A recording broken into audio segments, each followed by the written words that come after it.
제가 기도하고 찬양 하나님께 드리겠습니다. 하나님 아버지 감사드립니다. 오늘 저희들을 이 예배 자리에 부르셔서 우리를 구원해 주신 하나님의 은혜에 감사하며 주를 높이고 또 이 삶을 살아갈 수 있는 또 은혜와 힘을 받아 누리게 해주시니 감사를 드립니다. 아멘. 주님, 하나님 높이는 가장 귀한 시간임을 인식하면서 주를 기뻐하며 찬양하고 은혜 충만한 시간 되게 하여 주시옵소서. 아멘. 우리 구주 예수 그리스도의 이름으로 기도드리옵나이다. 아멘. 아멘. 나주님의 기쁨 되기 원하네. 우리 함께 부르며 우리의 마음을 하나님께 올려드리겠습니다.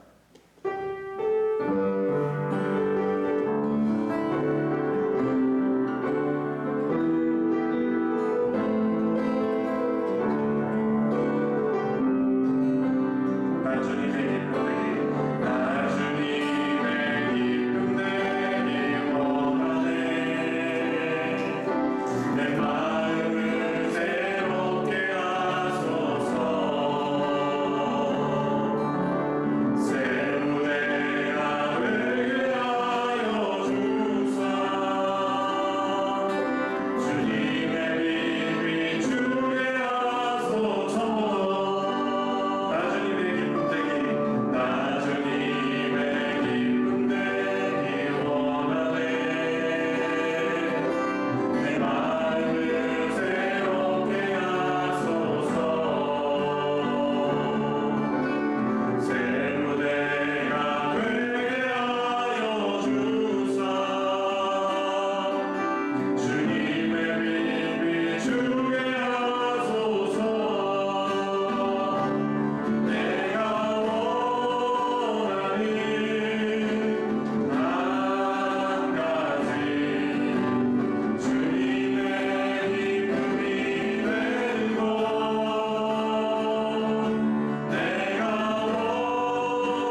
얼마나 복일 것입니다.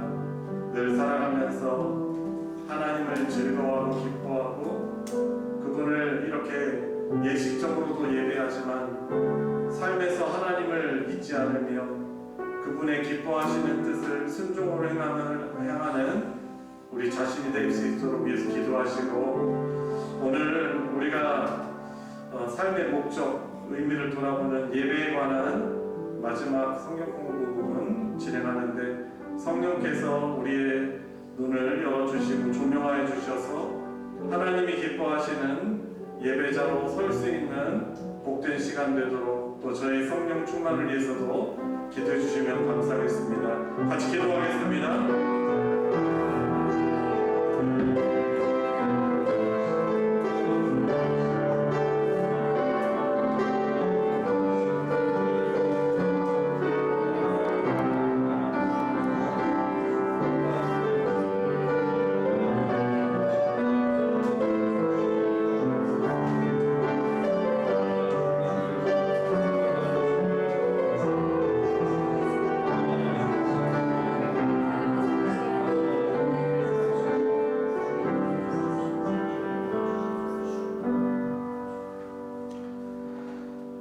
은혜로우신 하나님 아버지, 오늘도 우리를 예배의 자리로 불러주시고 말씀 앞에 서게 하시니 감사합니다. 하루의 삶을 마치고 주님을 찾게 하시고 우리의 마음을 하나님께 향하게 하시니 감사합니다. 주님, 우리는 하나님의 자녀로 부르심을 받았지만 세상의 기준과 생각을 따라 살아갈 때가 많습니다. 말씀보다 내 판단을 앞세우고 순종보다 편안함을 선택했던 우리의 모습을 돌아봅니다. 우리의 연약함을 용서하여 주시고 다시 하나님께 시선을 맞추게 하옵소서. 오늘 말씀을 통해 우리가 왜 존재하는지, 무엇을 위해 살아가야 하는지를 다시 깨닫게 하옵소서. 우리 자신을 하나님께서 기뻐하시는 거룩한 산 제물로 드리게 하시고 세상의 가치관을 따르기보다 하나님의 뜻을 분별하며 살아가게 하옵소서.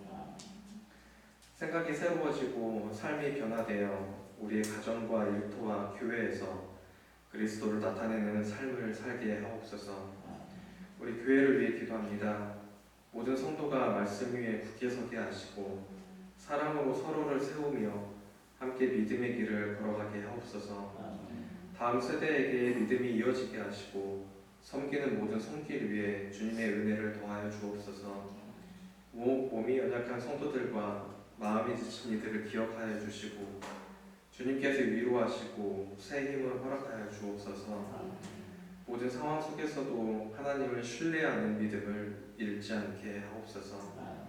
이 시간 말씀을 전하시는 목사님께 성령의 충만함을 더하여 주시고 선포되는 말씀이 우리 마음을 새롭게 하며 삶의 방향을 바로 세우는 은혜의 말씀이 되게 하옵소서. 아멘. 듣는 우리 모두가 말씀을 마음에 새기고 삶으로 순종하게 하옵소서. 아멘. 이 예배를 기쁘게 받아주시고 모든 영광을 하나님께 올려드립니다.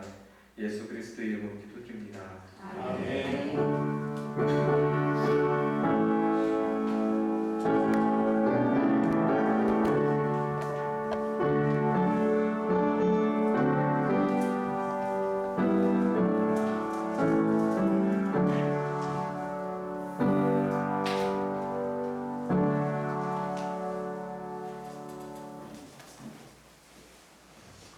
하나님의 말씀 함께 보도록 하겠습니다. 로마서 12장 1절 그리고 2절 말씀 드리겠습니다. 로마서 12장 1절 2절 말씀. 지난주에 우리가 한번 읽었지만 다시 한번 함께 합독하겠습니다. 시작. 그러므로 형제들아, 내가 하나님의 모든 자비하심으로 너희를 권하노니 너희 몸을 하나님이 기뻐하시는 거룩한 산 제물로 드리라. 이는 너희가 드릴 영적 예배니라. 너희는 이 세대를 본받지 말고 오직 마음을 새롭게 함으로 변화를 받아 하나님의 선하시고 기뻐하시고 온전하신 뜻이 무엇인지 분별하도록 하라. 아멘. 예, 오늘 지난주에 이어서 그대가 존재하는 이유 4페이지를 진행하도록 하겠습니다. 같이 또 강의를 시작하면서 말씀드릴 것은 수요 예배를 오늘까지 해서 성경 공부를 하던 것을 우선은 마무리하고 다음 주부터는 또 강해 설교로 광해 설교 방식으로 말씀을 전하려고 합니다. 계속 진행하다 보니까 아마 이 수요 예배에 또 이렇게 대면으로 또 비대면으로 참여하시는 분들도 좀 느끼시겠지만은 이제 아무래도 성경 공부다 보니까 한 번, 두 번 이제 처음에 그냥 잘 하시다가도 한 번, 두 번 이렇게 빠지게 되면은 중간에 이제 어떻게 보면은 그 좀 갭이 또 생기잖아요. 그래서 다시 이렇게 좀 그 예배로 또 성경 공부로 들어오는 것이 조금은 부담이 있지 않을까라는, 왜냐하면 이제 연결성 때문에 연결성에 어려움이 있기 때문에 아마 빠지시는 분들은 또 수요예배 이렇게 다시 드리기가 좀 어려운 부분이 있지 않을까 좀 생각을 해서 우선은 강해 설교로 이제 수요예배 말씀을 그렇게 진행을 하고요. 그리고 이제 사실 우리 직분자분들께서 열심히 참여를 해주셔야 돼요. 열심히 참여를 해주셔야 되는데 또 각자 또 어려운 상황이 있는 줄 압니다. 그런데 우리가 힘 써야 되잖아요, 그죠? 그냥 되는 게 아니고 이제 예배라는 것이 우리가 힘 써야 되는 일이기 때문에 다음 주부터 시작하는 또 강해 설교로 진행하는 수요 예배에 우리 성도 여러분들께서 잘 참여해 주시면 감사하겠습니다. 지난주 어떤 분이 질문을 하셨어요. 예배라는 것이 하나님을 기쁘시게 하는 것이라고 이렇게 강의에 나와 있는데 기뻐하는 것, 하나님을 기뻐하는 것, 이 부분을 이제 질문을 해주셨어요. 그런데 이제 기뻐하는 것과 하나님을 기쁘시게 하는 것과 또 내가 하나님을 기뻐하는 것은 어떻게 보면 좀 방향성의 문제인 것 같습니다. 전혀 상관없는 것이 아니고 사실은 하나님을 기쁘시게 한다는 것은 내 주권을 하나님께 드림으로 그 뜻을 내 삶에 순종하여 이루는 것을 하나님을 기쁘시게 하는 것이라고 할 때, 그러면 하나님을 기뻐하는 것은 뭐냐? 하나님이 행하신 어떤 그분이 주시는 어떤 조건 때문에 아니라 하나님 그분 자체로 내 영혼 깊숙이 만족과 즐거움을 누리는 것을 하나님을 기뻐하는 것이라고 할 수 있어요. 그래서 사실 하나님을 우리가 기뻐할 때 그분을 기쁘시게 할 수 있어요. 그러니까 하나님을 기뻐하는 것과 기쁘시게 하는 것은 사실 예배랑 너무나 중요한 상관관계가 있는 것이죠.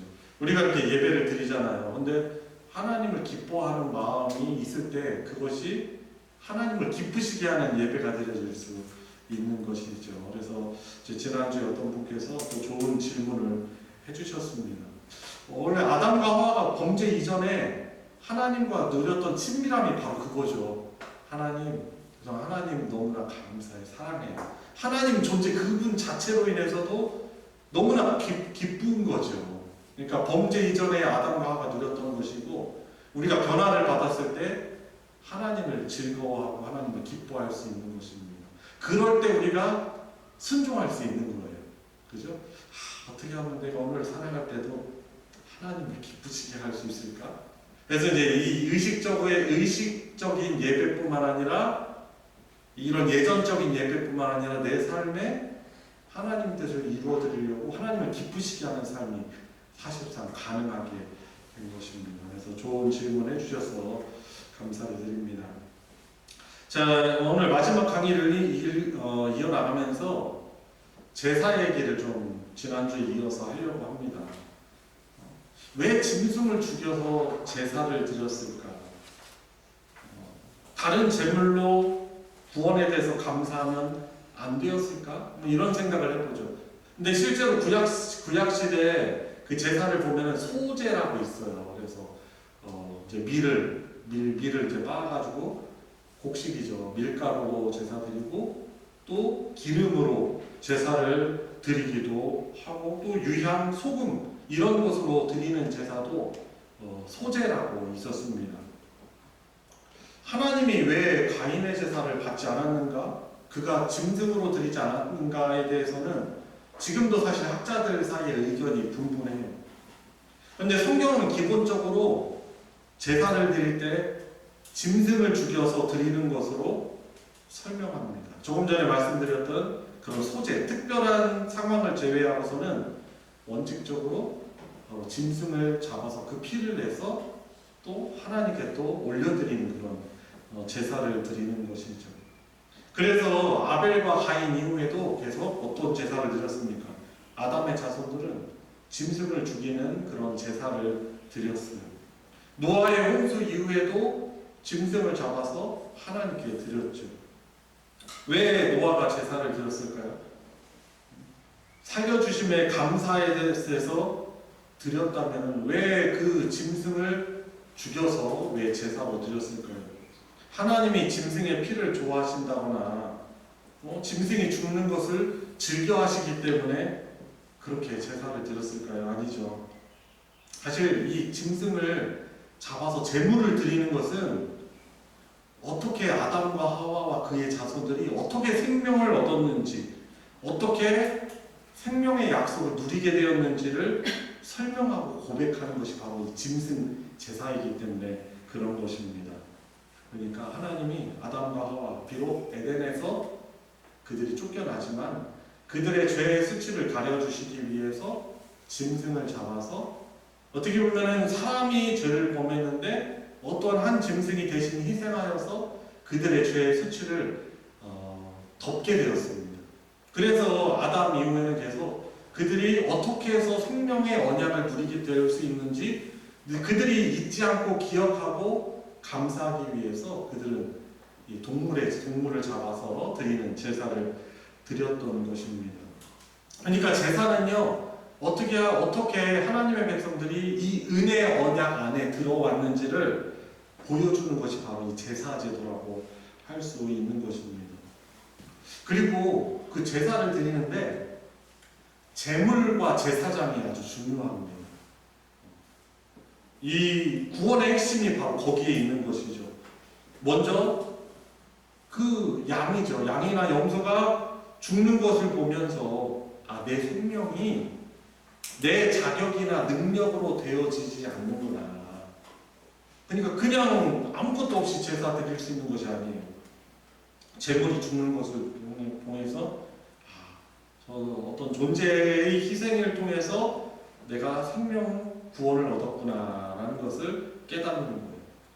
내가 죄를 저질렀는데 내가 해결하지 못하고 짐승이 대신 죽는 거죠. 자, 그래서 그로 인해서 하나님과 동행할 수 없던, 함께할 수 없었던 죄인이 구원받아서 하나님과 동행하는 것, 함께하심의 은혜를 누리는 것이죠. 여러분, 그래서 구약시대를 살아가던 이스라엘 백성들이 참 하나님 경외하는 자들이 하나님이 명령하신 대로 제사를 드리는 것은 어떤 의미가 있어요? 내가 구원받을 자격이 없으나 하나님의 은혜로 내가 구원을 얻었구나라는 이 믿음을 보여주는 것이 구약의 제사제도였어요. 그리고 그 제사제도가 결코 쉽지 않잖아요. 그죠? 그래서 제물을 드리는 것은 이 은혜의 언약 안에 나를 좀 넣어주세요 이것이 아니고 사실은 그 은혜의 언약 안에 있다라는 것을 고백하는 그것을 그리고 확증하는 의미가 있는 것입니다. 그래서 여러분 이렇게 제사를 드리거나 우리가 이렇게 예물을 드리거나 또 우리의 삶을 드리는 것은 하나님께 뭔가 이렇게 뇌물이나 선물을 드려서 뭔가 얻어내려고 청탁하는 것이 아니고 사실상 하나님의 은혜입니다. 제가 하나님의 은혜 안에 있습니다라는 그런 믿음의 고백인 것이죠. 자, 이런 이해를 가지고 4페이지 진행하도록 하겠습니다.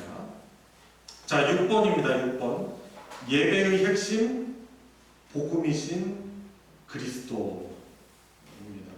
자, 제사에 대한 오해를 말하는 거죠. 하나님께 간청하기 위한 수단으로 제사를 오해하면 안 되는 것이죠.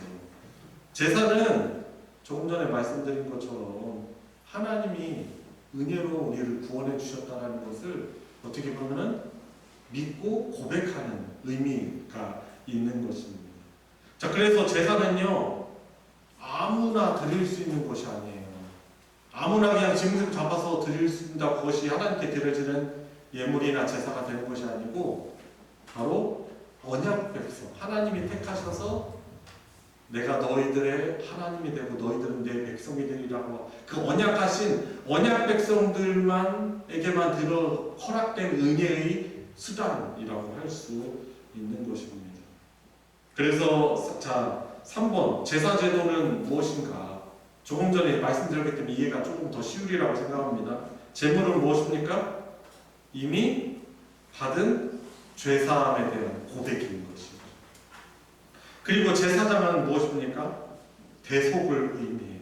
제사장이 사실 제사를 이스라엘 백성들이 출애굽해서 시내산에 오기 전까지는 제사장이 없었어요. 제물을 직접 하나님께 드렸는데 하나님께서 레위기를 통해서 이 제사의 방법들을 주실 때 나타난 것이 뭐냐면 제사장이었어요. 이 제사장은 어떤 존재들이냐면 죄인인 인간과 하나님과의 사이를 연결하는 그런 중보자예요. 그래서 하나님께 이 죄인이 드리는 제물을 잡아서 어떻게 보면은 그것을 제단에 뿌리기도 하고 또 이 드려진 제물을 그들이 먹었습니다. 그러니까 담당한다는 의미가 있어요. 그런 허물을 죄악을 담당한다는 의미가 이 제사장에게 있는 거예요. 그래서 제사장이 없이는 사실 제사를 드릴 수 없는 것이고 결국 이 구약시대 때 이 제물과 제사장은 결국 오실 우리의 영원한 제물 되시며 하나님과 우리를 언약을 맺게 하시고 연결시키는 길과 진리로 생명 되신 예수 그리스도를 예표하는 그런 직분이 바로 제사장이었던 것입니다. 그래서 제물은 이미 받은 죄사함에 대한 고백이고 제사장은 대속적인 의미가 있습니다. 그래서 제사와 예배의 핵심은 무엇이냐? 제물이자 제사장이신 그리스도를 통한 대속, 바로 복음을 가리키는 것입니다. 여러분 우리가 드리는 이 예배도요, 더 이상 우리는 짐승을 잡아서 하나님께 제사를 드리지 않아요. 왜 그렇습니까? 예수 그리스도께서 십자가에서 하나님을 향한 영원한 제물이자 대제사장 되셨다는 것이 성취되었기 때문에 그래요. 그래서 지금 우리는 예수를 통해서 하나님께 나아갑니다. 여러분 그래서요, 예수님 아니고서는 누구도 하나님을 예배할 수 없습니다. 요한복음 14장 6절 우리 암송하는 구절이죠. 어떤 말씀이에요? 내가 곧 길이요 진리요 생명이 있니 나로 말미암지 않고는 아버지께로 올 자가 없느니라 라고 말씀하십니다. 그러니까 예수님을 통해서만 우리는 하나님께 나아가 하나님을 기쁘시게 하는 예배를 드릴 수 있게 되는 거예요. 그러니까 우리가 예배를 드릴 때도 그냥 자리에 앉아만 있는 것이 아니고 그 예수 그리스도의 그 십자가의 보혈의 은혜를 인식하고 또 우리가 물론 완전 심판에 이르는 죄가 아니지만 살아가면서 사실 죄를 짓잖아요. 물론 하나님은 그 죄를 절대로 간구하지 않으세요. 그렇죠? 그렇지만 우리가 예배를 드리러 나올 때 우리가 지은 죄가 있으면 다시금 주님의 십자가 앞에 그것을 고백하며 올려놓는 것이죠. 복음이 아닌 다른 불은 안 된다. 레위기 10장 1절부터 7절 어떤 내용입니까? 이거는 여러분 대제사장 하면 떠오르는 사람이 누가 있어요? 아론이 있죠. 아론에게 4아들이 있어요. 4명의 아들이 있었습니다. 첫째 아들이 누구냐면 나답이고 둘째 아들이 아비후라는 이 사람이었어요. 근데 이들이 하나님께 제사를 드려야 되는데 이 제단에 있는 불을 가지고 그것을 하나님이 내리신 불이거든요. 그것은 꺼지지 않는 불. 그 불을 가지고 하나님께 제사를 드려야 되는데 그냥 불이라고 다른 불 다 똑같은 불인지 알고 향로에다 다른 불을 붙여가지고 자기네들이 그거 가지고 제사를 드리러 나왔다가 하나님께서 내리시는 그런 심판을 받았어요. 그러니까 다른 불로는 안 된다는 것이죠. 복음이 아닌 다른 불은 안 된다는 것이죠. 예수 아닌 다른 것으로는 우리가 예배를 드릴 수 없다는 것입니다. 그래서 6번 예배의 핵심은 누구이십니까? 복음이신 예수 그리스도.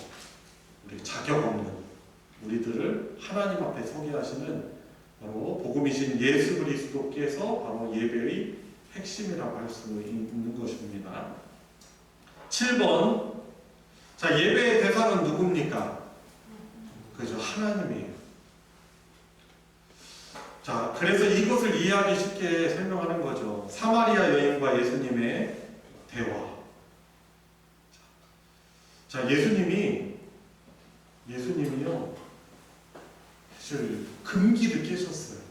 유대인들은 절대로 사마리아 사람하고 상종을 하지 않아요. 그런데 예수님은 이렇게 사마리아를 거치지 않고 다른 길로 우회해서 내려가실 수도 있는데 굳이 사마리아의 수가라는 성에 가서 거기에 야곱의 우물에 딱 앉으셨어요. 그 여인이 오기를 또 기다려. 찾아서 만나고 대화하시는데 이 여인이요 얼마나 도도한지 유대인인 당신이 사마리아인 이 사람이 나한테 말할 것입니까 하면서 아주 쌀쌀맞게 예수님을 이렇게 냉대한 것이죠. 예수님이 아무것도 하지 않으십니다.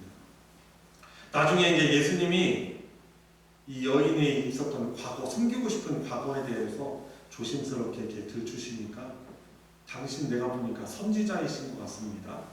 그러면서 이제 영적인 신앙적인 궁금증을 물어봐요.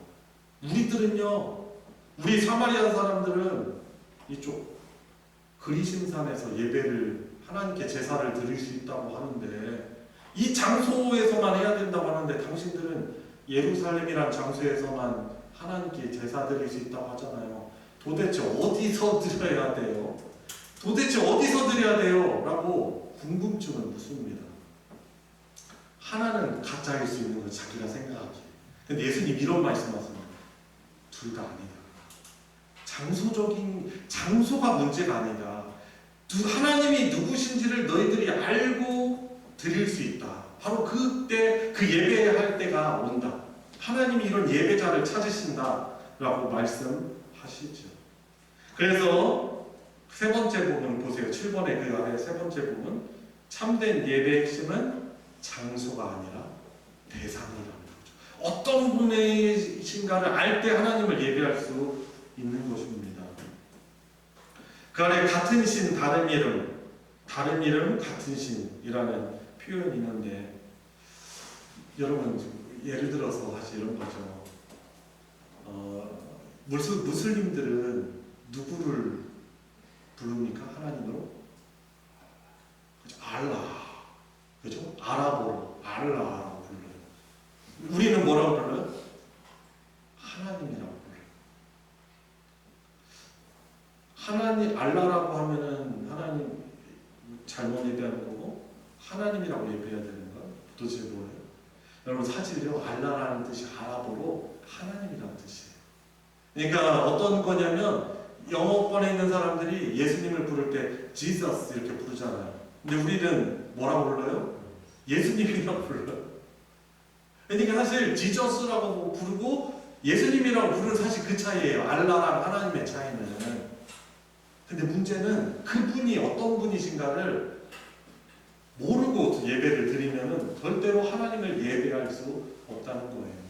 심지어 이 아랍권에 있는 기독교 신자들은 하나님 부를 때 알라라고 불러요. 알라라고 불러요. 왜냐면 그게 아랍어로 하나님이라는 뜻이기 때문에 그렇습니다. 부르는 호칭이 중요한 게 아니고 어떤 하나님으로 알고 예배하는 것이 그때 하나님을 예배할 수 있는 거죠. 자, 예배의 대상은 누굽니까? 은혜의 언약의 하나님입니다. 그래서 이 성경을 말씀을 읽으면서 우리를 창조하셨는데 그러나 그분께서 우리의 죄를 대속하셔서 보내신 예수 그리스도를 통해서 그러니까 계시된 거죠. 하나님이 어떤 분이신가를 가장 잘 드러낸 계시의 핵심이 누구냐면 예수 그리스도시거든요. 그러니까 예수 그리스도를 통해서 우리에게 은혜의 언약을 주신 이 하나님을 알고 예배할 때 그것이 예배가 될 수 있는 것이지, 우리가 단지 이 기독교라는 종교의 테두리 안에 있다고 해서 그것이 예배 드릴 수 있는 것이 아닙니다. 그래서 예배의 대상은 누구예요? 은혜의 언약의 하나님이라고 할 수 있는 것입니다. 자, 그러면은 여러분, 그래서 이 하나만 더, 우리가 똑같이 하나님이라고 말하고 열정적으로 막 예배하잖아요. 그 갈멜산의 그 전투 아시죠? 그래서 바알과 아세라라는 나름대로 자신들의 하나님에게 이들이 얼마나 열정적으로 예배했습니까? 별들 노래를 다 불렀을 것이고, 심지어 응답이 없으니까 자기 몸을요 막 칼로 자해하면서 열정적으로 자기 어떤 진정성을 보이는 거예요.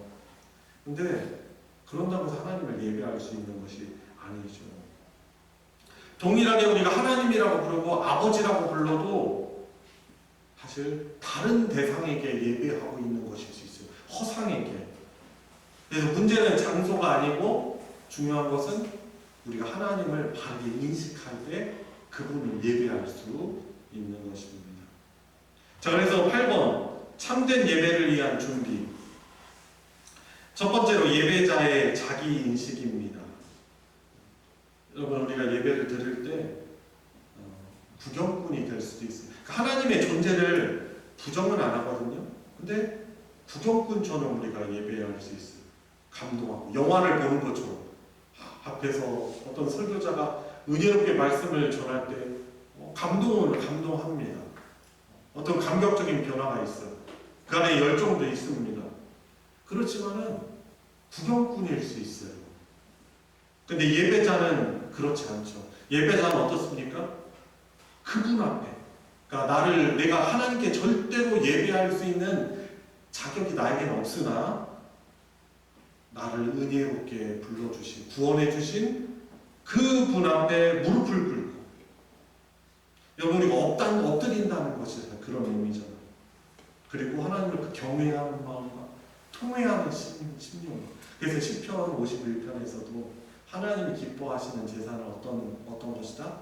상한 심령이다. 하나님을 찾고 갈망하는 마음. 이게 구경꾼이고 그냥 어떤 감동이나 어떤 열정 정도로 이거로만 예배하려고 하는 게 아니고 그 하나님 앞에서 그 경외할 만한 하나님, 그리고 구원하시는 그 하나님 앞에 완전히 부복하여서 하는 그런 예배자의 그런 자기 인식이 있어야 한다는 것입니다.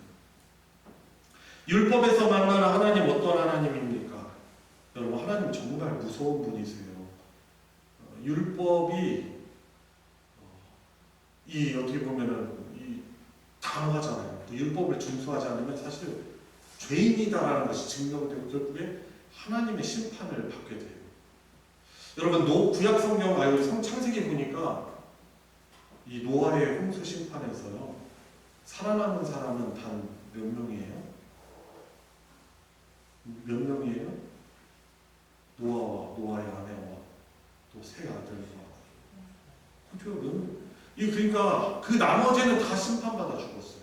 그러니까 그것을 보면서 우리가 하나님 왜 자기가 창조한 이 귀한 생명을 왜 심판하시냐, 이 부분을 보는 것이 아니라 우리는 어떤 걸 봐야 돼?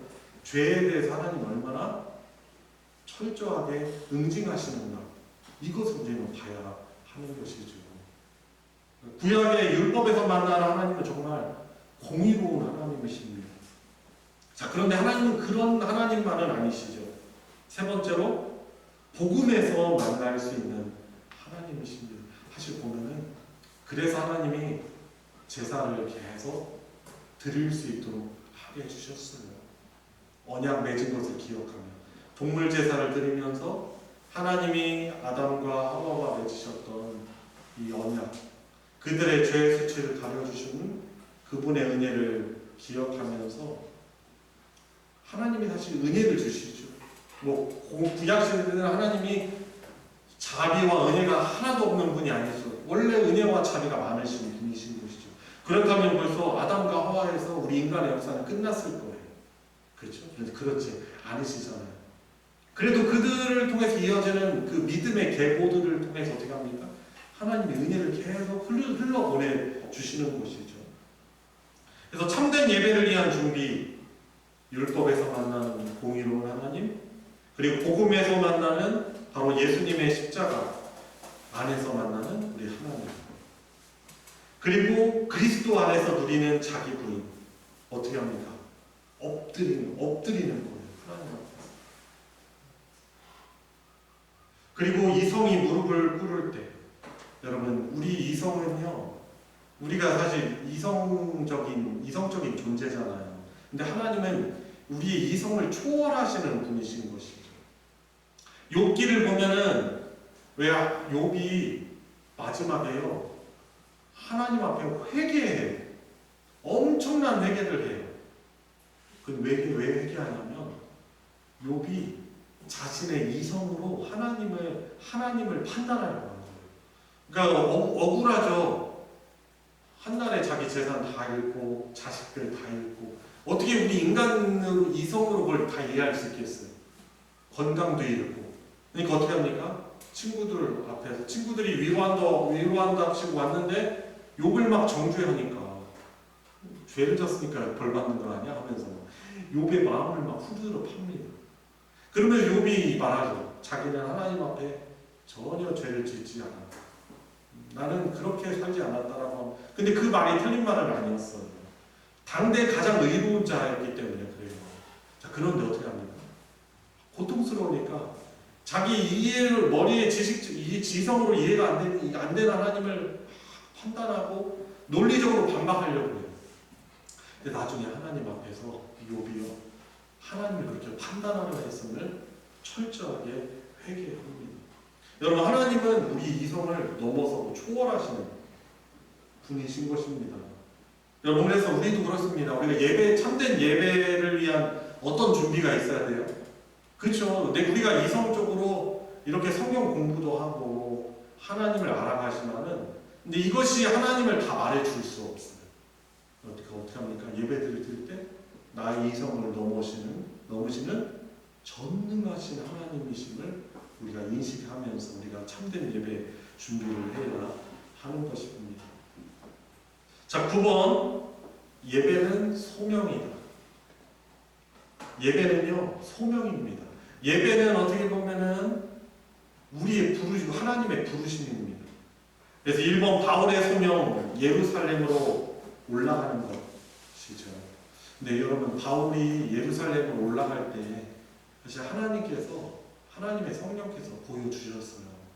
예루살렘으로 결박되어서 끌려갈 것이고 거기에 장차 아주 큰 환란이 있을 것을 성령께서 알려주셨어요. 그런데 바울은 그게 소명이에요. 하나님이 부르신 소명. 자기가 로마 황제 앞에 서서 복음을 전하고 이 유럽의 중심이었던 로마에 예수 그리스도를 전하는 것, 그것이 그의 소명이었던 것이죠. 그러니까 이 예루살렘은요, 하나님의 부르심의 자리이기도 하지만은 바울뿐만 아니라 우리의 고난의 자리이기도 해요. 그래서 우리의 예루살렘은 어디입니까? 여러분, 우리들의 예루살렘, 하나님이 부르신 곳은 어디입니까?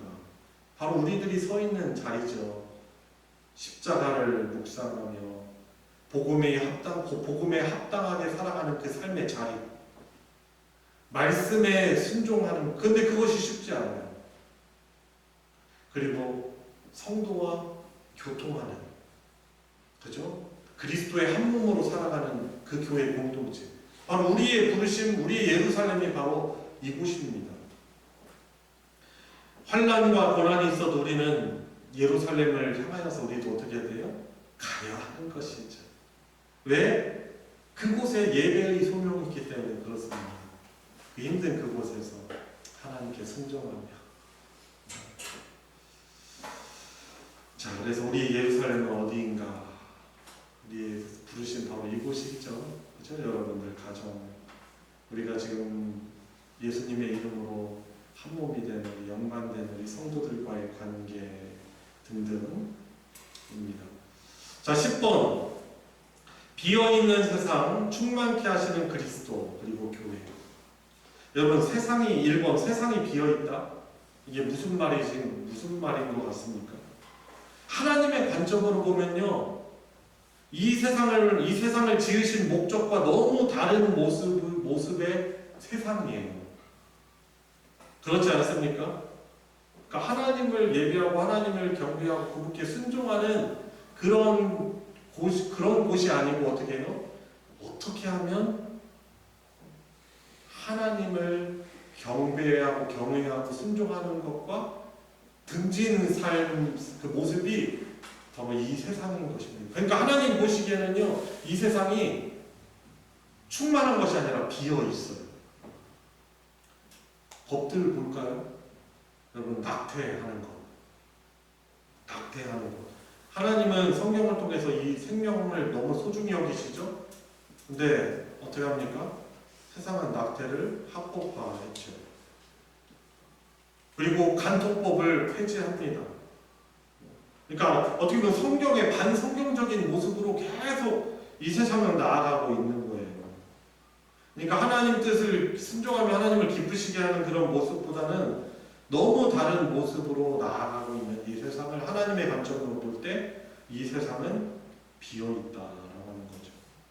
그래서 성도이며 신자인 우리가 이 세상을 생각할 때 어떻게 바라보는 거예요? 아, 비어있다. 하나님의 그 충만하심을 누리지 못하는 그런 비어있는 곳으로 우리는 바라보는 것이죠. 그래서 만물의 충만은 오직 그리스도를 통하여서 충만을 누릴 수 있게 되는 것이죠. 그래서 비어있는 세상의 비참한 현실, 성경을 거슬리는 사회의 현상, 비성경 사상의 법제화, 그러니까 성경의 중요한 가치들이 있잖아요. 이런 것들을 점점 더 멀리하는 것입니다. 여러분, 그래서 교회의 영광스러운 소명이 무엇입니까? 바로 그리스도를 통하여서 충만케 하는, 그 충만하게 하는 그 충만하심을 세상에 나타내고 그리스도를 통하여서 복음을 통해서 충만함을 회복케 하는 것입니다. 그래서 교회의 소명은 신자의 소명인 것이죠. 그래서 교회가 가진 소명이 뭐예요?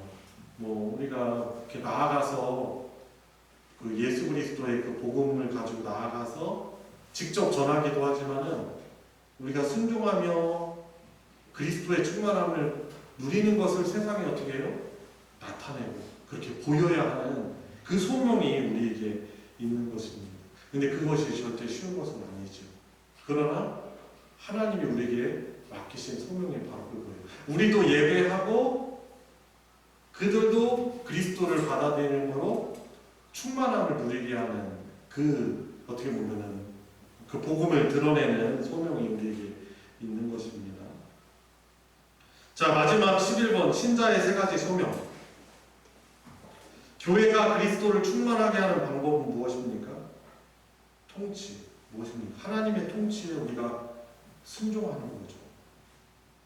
여러분, 교회가 그래서 어제 우리가 지난주도 우리가 이제 다뤘던 부분인데 교회라는 곳이 무엇입니까?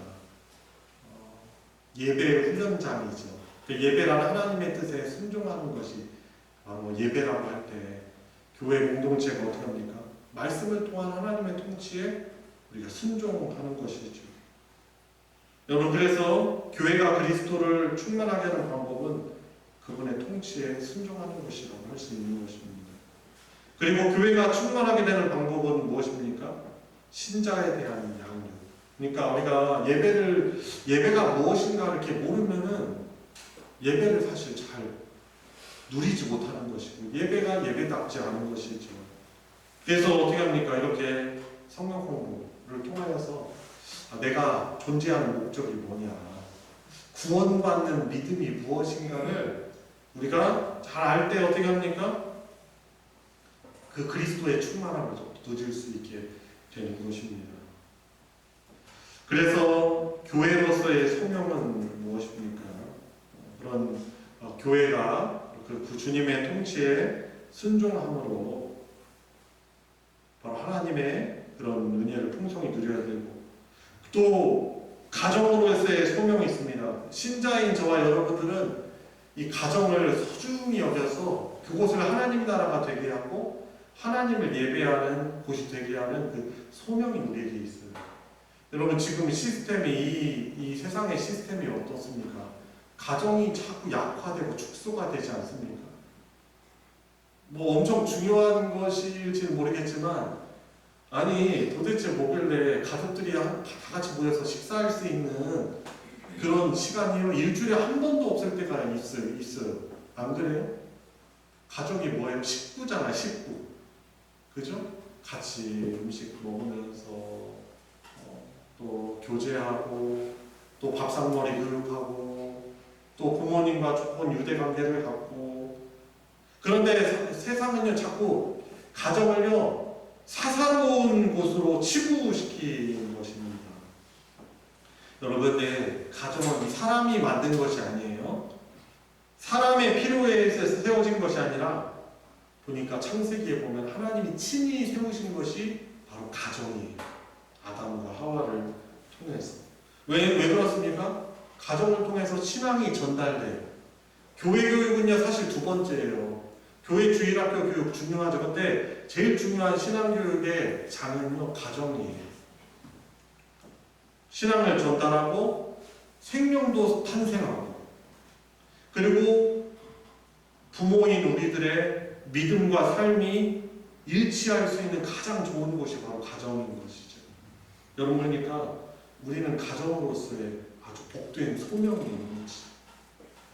가정을 위해서 기도 많이 하시고, 하나님 말씀을, 하나님이 이러한 분이다라는 것을 잘 나누려도 하시고, 기도도 하시고, 또 가정 예배도 드리시고, 가정으로서의 소명을 우리가 잘 감당해야 할 것입니다. 그리고 세상으로서의 어떤 소명, 직장과 또한 다른 사람들과의 그런 관계들이 있죠. 이곳에서 우리가 하나님을 예배하는 자로, 하나님을 경외하는 자로 살아감을 그들에게 또 나타내야 할 것이고, 그리고 여러분, 그리스도인으로 살아갈 때 우리가 손해볼 수밖에 없죠. 그죠? 손해봐야죠.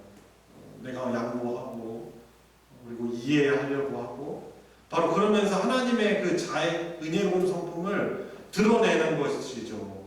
그래서 우리가 세상으로의 어떤 소명, 중요한 소명을 가지고 있습니다. 그래서 중요한 신자의 세 가지 소명은 무엇입니까? 교회로서의 소명, 그리고 가정으로서의 소명, 세상으로 했던 소명.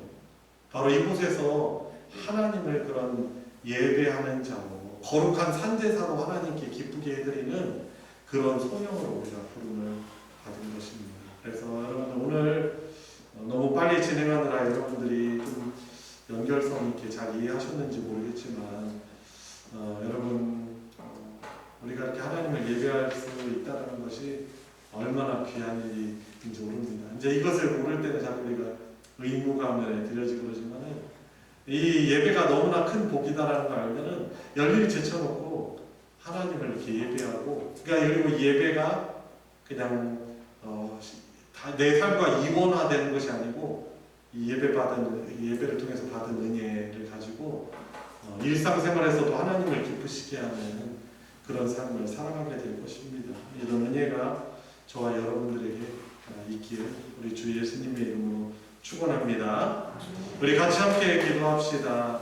기도하실 때 예배자로 불러주신 은혜에 감사하며, 내가 이 세상에 존재하는 목적은 하나님을 기뻐하면서 하나님을 기쁘시게 하는 것인데, 이러한 은혜 언약에서 살아갈 수 있게 해주심을 감사드리며, 늘 그리스도를 의지하고 예수 그리스도를 통하여서 하나님께 순종하며 그 복을 누릴 수 있는 예배자로 살아가게 되려고 같이 우리 합심해서 기도하도록 하겠습니다. 하나님 아버지, 너무 감사드립니다.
주일학교가 부흥할 수 있도록 위해서 기도해 주시길 바랍니다. 여름 성경학교 공과 강습회 저희들이 6월 20일 날 여는데 저희 교회가 잘 섬기게 해주시고 성령의 충만함을 힘입는 은혜 받는 성경학교 강습회가 될 수 있도록 위해서 기도해 주시길 바랍니다.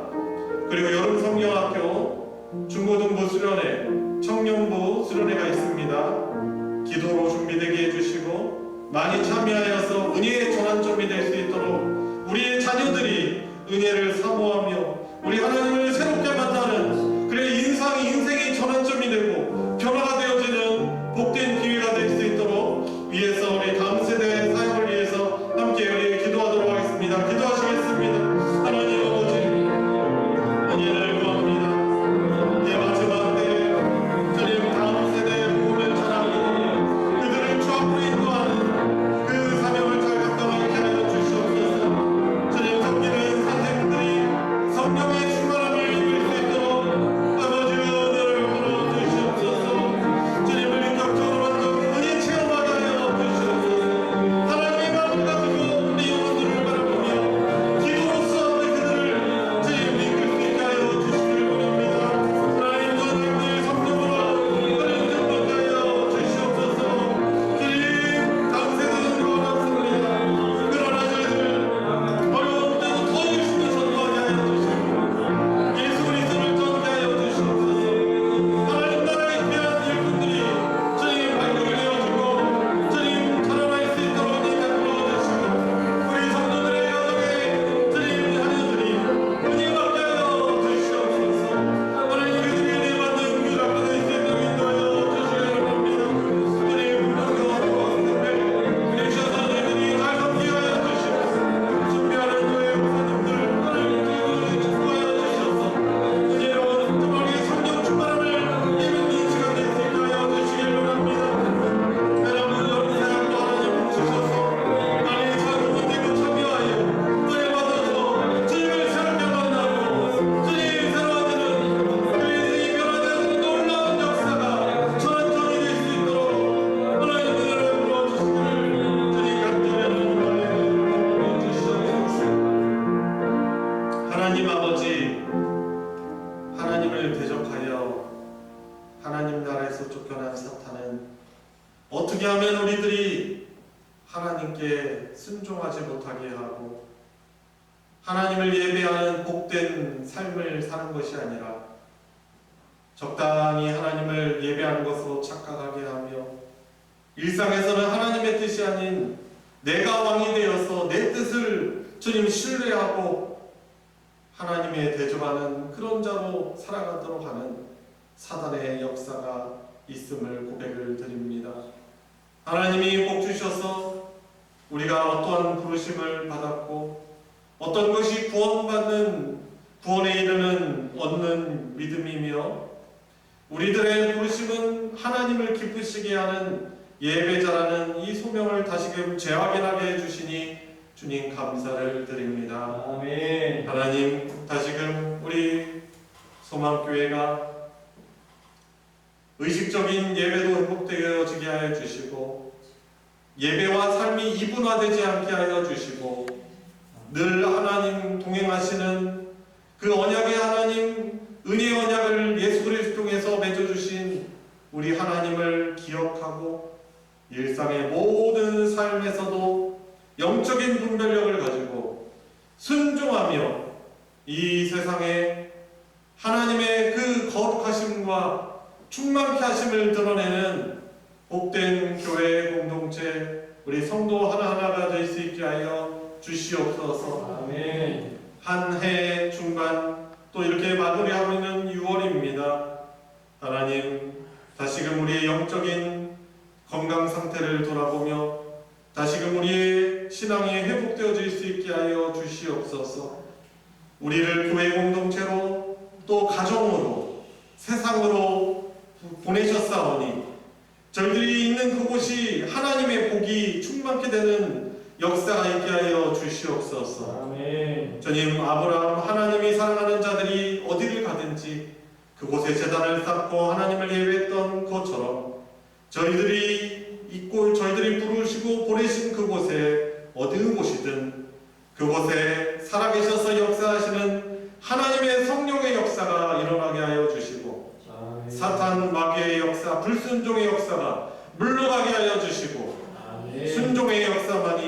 성령 하나님의 생명의 역사만이 풍성히 나타나는 예배자의 삶을 살아가게 하여 주시옵소서. 아멘. 남은 한 주간의 모든 시간들도 주님 은혜 베풀어 주시기를 간절히 소원하며 우리 구주 예수 그리스도의 이름으로 기도드리옵나이다. 아멘. 주기도로 예배 마치겠습니다. 하늘에 계신 우리 아버지여, 이름이 거룩히 여김을 받으시오며 나라가 임하시오며 뜻이 하늘에서 이루어진 것 같이 땅에서도 이루어지이다.